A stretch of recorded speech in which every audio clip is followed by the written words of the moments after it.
राजीव, जब इस बार चुनाव हुए, चुनावों के दौरान छुटपुट हिंसक झड़पें जरूर हुई थी, लेकिन मौत की ऐसी कोई खबर आई नहीं थी, तो लगा था कि शायद अब स्थिति थोड़ी बदलने लगेगी। जब नई दिल्ली में बीजेपी हेडक्वार्टर पर पीएम पहुंचे थे तो उन्होंने कहा था कि आज से बंगाल भयमुक्त, हिंसा मुक्त यहां हो जाएगा, विकास युक्त होगा बंगाल। लेकिन उसी के बाद से आप देख रहे हैं लगातार हिंसा की जो खबरें हैं मुर्शिदाबाद, हावड़ा, कोलकाता से लगातार आ रही है। टीएमसी दावा कर रही है उनके 3 कार्यकर्ताओं की मौत हो गई है, 2 बीजेपी कार्यकर्ताओं की हत्या और अब तो शुवेंदु अधिकारी के पीए की हत्या। ये रक्त रंजित बंगाल का जो इतिहास है, ये कब तक हम याद रखेंगे? देखिए पूजा, हम लोग इतने दिनों से राजनीति चुनाव को कवर कर रहे हैं। मुझे तो याद नहीं आता कि कभी भी किसी भी चुनाव में जिस दल के सबसे बड़े नेता यानी भावी मुख्यमंत्री नतीजे आने के बाद भावी मुख्यमंत्री के पीए की इस तरह से टारगेट किलिंग, ये टारगेट किलिंग है और इसकी रेकी की जा रही थी। शुवेंदु अधिकारी बिल्कुल ठीक कह रहे हैं कि ये जो चंद्रनाथ हैं उनकी रेकी की जा रही थी और उनकी गतिविधियों पर नजर रखी जा रही थी और ये टारगेट किलिंग है।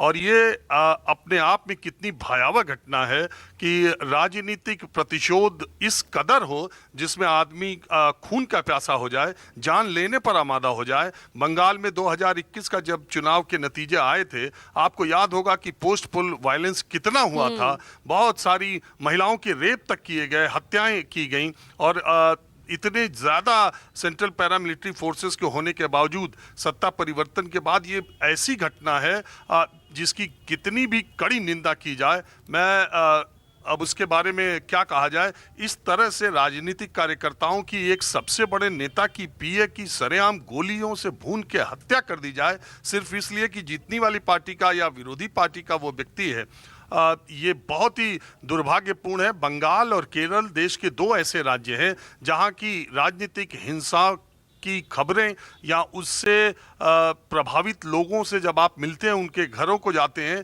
जो कहानियां वो सुनाते हैं, आपके रोंगटे खड़े हो जाएंगे कि राजनीतिक विरोध की वजह से प्रतिशोध इस स्तर तक कैसे पहुंच जाता है।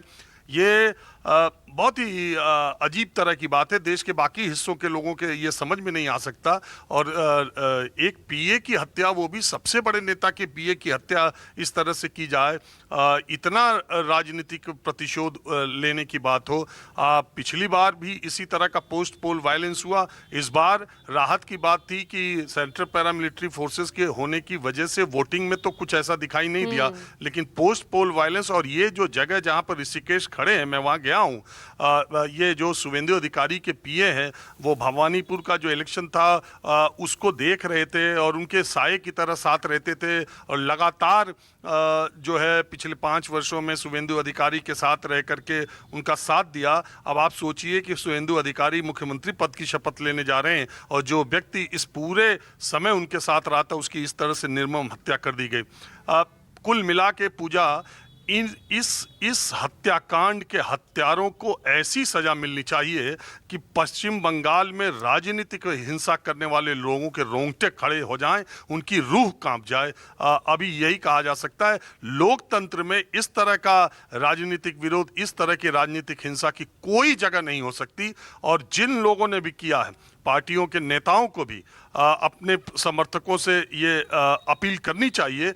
और वो राज्य में शांति नहीं होगी तो किसी तरह का, और ये जीत हार चुनाव में तो होती रहती है। न जाने कितने लोग आए, ममता बनर्जी भी आई और गई, लेफ्ट 34 साल तक रहा, आया और गया। ये जीत हार तो एक खेल का हिस्सा है अगर आप इसको कहें तो, लेकिन उसके बदले में इस तरह की बदला और इस तरह की रक्त रंजित राजनीति का भारत के लोकतंत्र में कोई स्थान नहीं है। और बंगाल जो अपने आप को बहुत बुद्धिजीवी, बहुत दूसरे तरह का प्रदेश कहता रहा है, वहाँ की राजनीतिक हिंसा ये बताती है कि इस मामले में तो कम से कम वो देश के सबसे बेकार राज्यों में गिने जाने चाहिए। इस तरह का पॉलिटिकल वातावरण तो बिल्कुल नहीं होना चाहिए। इस पर जितनी कड़ाई जल्दी से जल्दी कड़े कदम उठाए जाने चाहिए। मुझे लगता है कि नई सरकार जब शपथ ग्रहण करेगी, लेकिन फिर भी अभी वहाँ सेंट्रल पैरामिलिट्री फोर्सेस है, बंगाल की पुलिस है, इस घटना के बारे में शब्द तो नहीं है जितनी निर्ममता से उस युवक की हत्या की गई, और सिर्फ इसलिए की गई, इस बिल्कुल साफ है कि सिर्फ इसलिए की गई कि शुभेंदु अधिकारी के वो पीए थे और भारतीय जनता पार्टी आई है। ये राजनीतिक प्रतिशोध है और इस सीधे सीधे ये दिखाई दे रहा है।